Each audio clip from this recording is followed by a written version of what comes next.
oleme siin stuudios nüüd Ari Peltomägiga, kes on ametilt selline mees nagu scorer või eesti keeli võiks öelda punktiarvestaja. What are your main responsibilities in this competition? To give the scoring. So sailors go out, they compete, I get the information from the sea, and I use the ORC scorer software to determine who's winning and who is coming second. That's quite a tough work, I should say. Yes, it is. It is a lot of information. But how exactly ORC has arranged this scoring work in the events like this? In the championship events, usually there are ORC people involved as well. All the technical people have done their job already. We have the certificates, which I believe there was a technical person explaining the certificate earlier. We have all the performance data of all the boats from 4 knots of wind to 24 knots of wind and all possible wind angles. So basically in the course area, today is the windward-leeward day, which is a little bit easier because the boats will just go upwind and downwind. But we also have long offshore and short offshore, which the wind angles, there's some kind of a race course. So I determine the race course. We have what we call the weather routing scoring.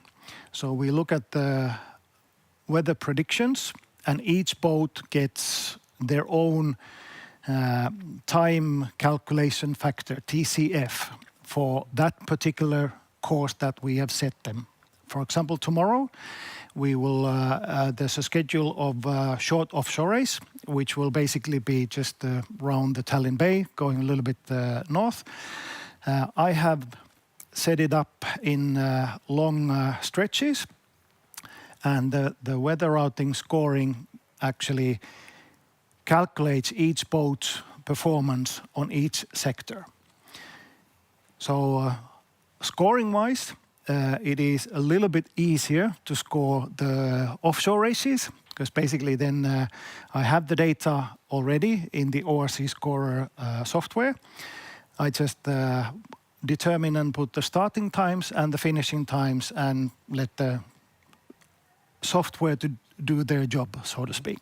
How much your work is still manual, how much it's automated already? Could you show exactly how you do it for me? Yes, I can show. This is the ORC Scorer app. And these are the boats. Here you can see we are in the, how many days we've done this. We've done long offshore and we've done 3 windward-leeward races. So quite a many races to score already. If we take, for example, the first windward-leeward race to Class A, first thing to do is that I determine the course. So I do this work. I get the information from racecourse area. They will tell that from the starting line to the first mark, the distance and bearing is this one, and we go leg by leg, all the course around.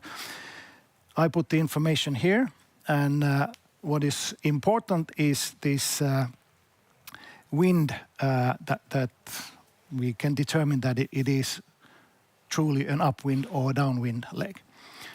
Since the race course is set here, for example, this particular race yesterday, the first race, we started on one direction, but then the wind turned a little bit. So now I had to change.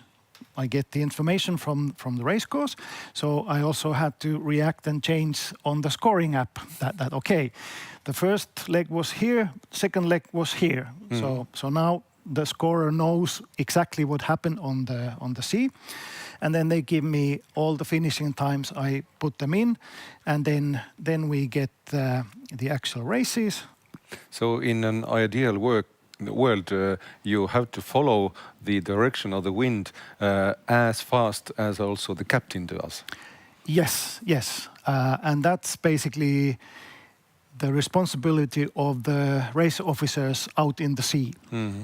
Okay, but let me ask about the history as well. How this calculating work was done years ago when you did not have such kind of automation tools? Well, that's a good question.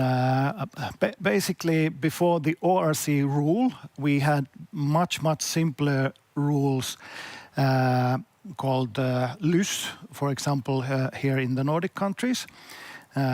Danish-based, which was just somebody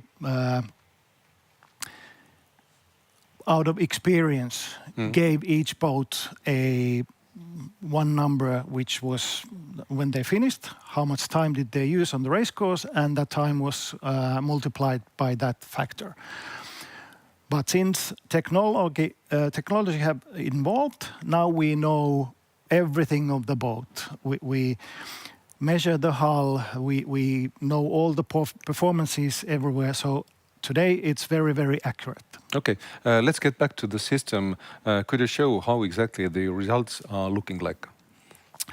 After I've done my job, and then I publish the results. So basically then we come into this results page. And here everybody can follow. Let me show the official notice board is in a different software. It's called Manage to Sail. If you go to our Garmin ORC World Championship page, and you have the results, tulemused, and then there's a link. And this link goes into this page, which is the ORC scorer. And on here, we can see that, for example, yesterday's last race number 4.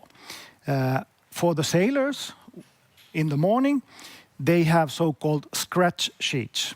This is open to public as well. So now each boat knows how much do they give handicap to another boat, or how much do they get handicap from another boat. For example, if we click here a Finnish boat, let's call it Mercedes, and then we can see that some of the numbers turned red. So these boats are a little bit faster, and he will give handicap for them. And then when you need to go, so that's basically the information for the sailors before the race. And after the race, you get the results. Then all the information is here, that what was the race, when the start was, what was the distance, what scoring method we did. We have a lot of scoring methods, but on the World Championship, European Championship, we have the most accurate one called constructed course. And here we can see that the Swedish boat ran, they won the race. That's their finishing time, how much time they actually sailed. And then we can see what's the delta for the next boats. If to resume, is it correct to say that in ORC system, every team is competing with their own maximum potential? Absolutely, that's correct. Because we know each boat's potential, and the boats are different on the sea. Basically, your worst enemy is your polar curves, that you actually sail your boat to the maximum. Let's imagine now the very last day of the competition, when you will calculate the score and everyone is anxious about getting to know about the winners. Will you feel also some kind of anxious, or your pulse is higher when everyone wants to know the results as quickly as possible? Of course, there's a little pressure. What we try to do, we try to serve the sailors the best way that we can. For example, yesterday they had 3 windward-leeward races. So basically, when they finish the first one, and before they start the second one, the results of the first one are already published on the net. So on the water they can look through their phones or tablets that what was the score. So this is what we are aiming to do. So on the last day, when the last race is finished, basically within minutes we should know all the results. If there are no protests, of course. Okay. So, ladies and gentlemen, dear sailors, Ari Peltoma is in your service. Thank you.